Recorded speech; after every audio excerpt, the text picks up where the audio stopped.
This is 99% of people. No torsos. This is the start of the rainbow. It didn't start off great, but it turned out pretty cool in the end. This is 1% of people. Long torsos.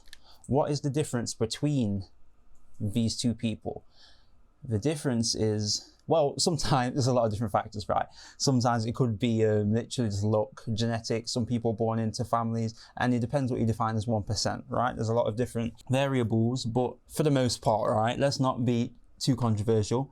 For the most part, the difference is skills or, you know, abilities, what they know how to do. Like the difference between a doctor and a non-doctor is the fact that the doctor went to college or uni for like 10 years. So skill acquisition is the difference between these two people. And so why don't people, I think some people just don't want to do that. Some people don't want to acquire the skills to get to the stage. That's fine. But for the people that perhaps do or would, if given the opportunity, go from here to here through skill acquisition, why is it that they, for the most part, don't fear?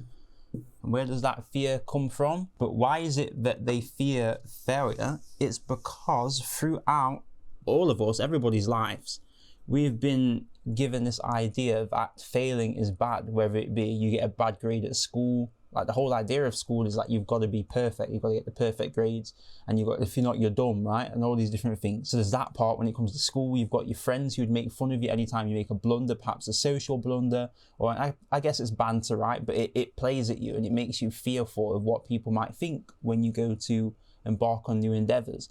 So you've got your friends, you've got perhaps partners and spouses could do this too. I see this with my parents. It could be, so like there's a lot of different factors. Basically everyone in your life is giving you this idea, they're selling you this idea that failure is bad. And so what happens is you start to take on this yourself, in your inner critic, if you like.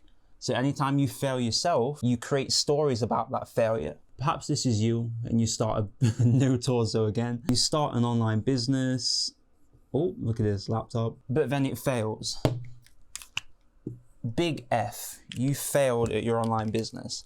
And rarely the only way to fail is to quit. So you quit your online business. You gave up. Why? You went to acquire a new skill. Perhaps you didn't know what that actually entailed of. So you thought it was going to be all rainbows and fairies. So the second you encounter something that you don't expect, you're shocked. And now your inner critic, that fear of failure, that part of you what thinks failure is a bad thing, sparks up.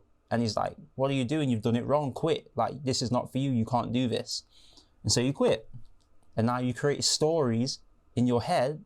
Anytime you see the idea of online business, perhaps somebody's promoting it through an advert, perhaps somebody's talking about it on the train. Anytime you hear about an online business now, you've got a negative story associated with it. And this negative story at its core is just a fear of failure because you've already been there. So most people, it's not even that hard to, you know, get to what it is you do. You just acquire the skills and then you overcome the obstacles. But most people can't do that because they've got so many different beliefs hold them back when it comes to acquiring new skills, because they've got these stories in their head which are just crazy for the most part. Most of them are ridiculous. Me too, right? I had the same. My first online business was a flop. Well, not even a flop. In retrospect, it's just because I didn't stick with it long enough. I remember starting a t-shirt business and I expected to sell 100 t-shirts with no marketing, no paid budget, not like it just wasn't structured whatsoever. The website wasn't structured. Like I didn't know anything about funnels. I didn't know anything about traffic, retargeting. I didn't know anything about ads. I didn't know anything about like pre-releases. So I just went and released it and sold 5 t-shirts and I was like devastated, right? When in retrospect, selling any t-shirts was pretty good given my lack of complete knowledge when it comes to e-commerce. So I quit at like 16, but then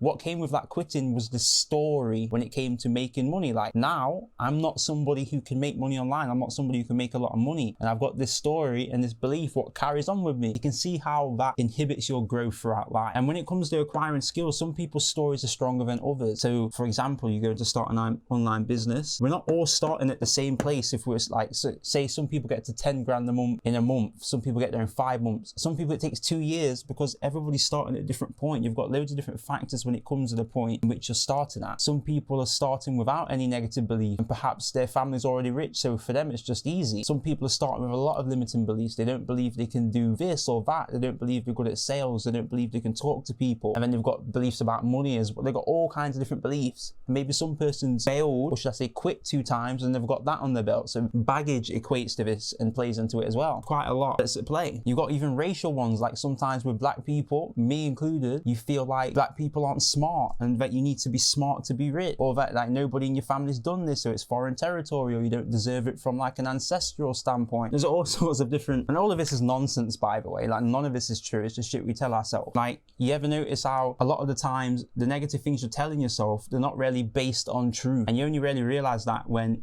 you're looking back in retrospect after you've corrected these wrong beliefs. You just realize it's a delusion you created for yourself. But you can also do that the other side of the pendulum, if you like. You can create these delusions of positivity, which also, it helps, right? That's all I'm going to say. That's just scratching the surface on that topic. That's all I'm going to say. Most people, or 99% of people, you could say, just to be generic and, you know, whatever, 99% of people fear failure. And that 1% of people, or the people who are on that path right now who are going to get there, it's not that they don't feel it's not that they don't feel or fear failure, is that they keep going anyway. They have that awareness. Their expectations are aligned. Okay, 1, their expectations are aligned. 2, they have courage, which is to move despite the fear. It's like moving anyway. It's like, I'm scared, but I'm going to do it anyway. So they have courage, they have accurate expectations, and they just keep going. And that's all there is to it, really. And it's an emotional intelligence journey. And this isn't something that they teach at school. They teach you more intellectual things, like a very specific field. Like, you're going to be a scientist, Jerry. They don't teach Jerry how to like overcome obstacles, if you like, or learn about persistence and all these abstract terms, which are actually way more like, how do I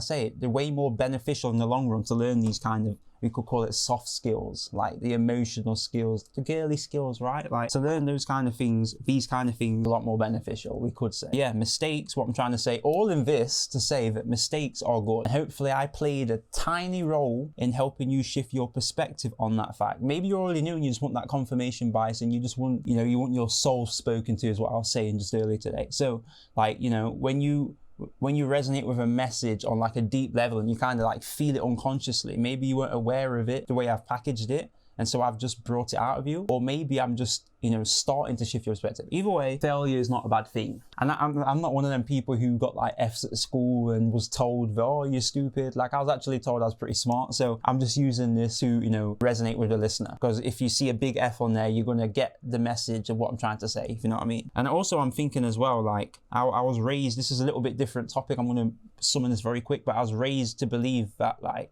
I'm talented. And the reason why that's a limitation in a sense is because anytime you approach any obstacles in new skill acquisition, what happens is you give up a lot easier, because you're like, okay, this isn't for me, because I'm talented. Like, anything that I should acquire easily without effort. And so anything what requires effort, you just kind of give up on. So that's a belief that I had to shatter, and like something that I had to overcome, and currently am overcoming, because, you know, that's something that I've dealt with. And perhaps you might as well. This is why I wanted to throw it out there, because there might be that person who's growing up with this persona that they're talented, and it's actually inhibiting their growth. So that's all I'm going to say.